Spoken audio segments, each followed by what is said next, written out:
Morning guys. So I just want to share regarding doon sa nag-post ako last day sa nasahod ko kay Meta.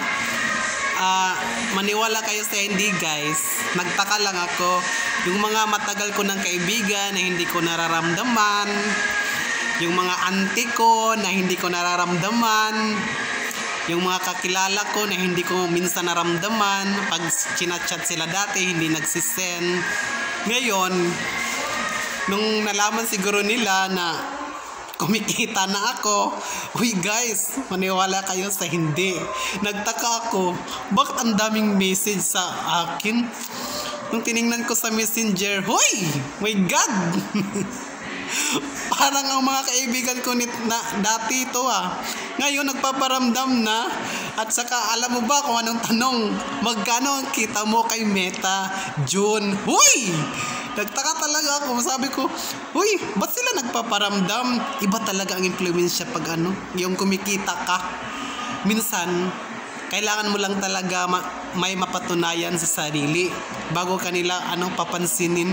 Kasi pag wala kang napatunayan at wala silang makuha sa'yo, never kanilang papansinin. Ganun yun.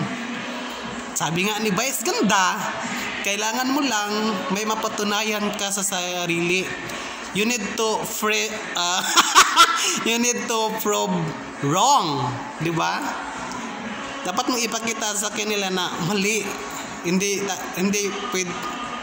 dapat yung tipong basta dapat mayroon kang mapatunayan talaga bago kanila mapansin. Kasi dati every time na mag-chat ako sa kanila, never ako nilang papansinin, never nilang isisin ang mga message ko.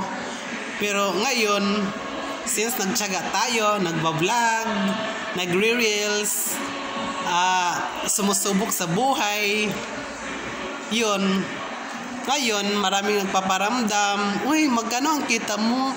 Pa-snack naman dyan, ganon. Sabi ko, uy, it's a long time ago, never ka nagparamdam sa akin. Ngayon lang, anong meron? Sabi niya, uy, ito naman, nakalimutan agad.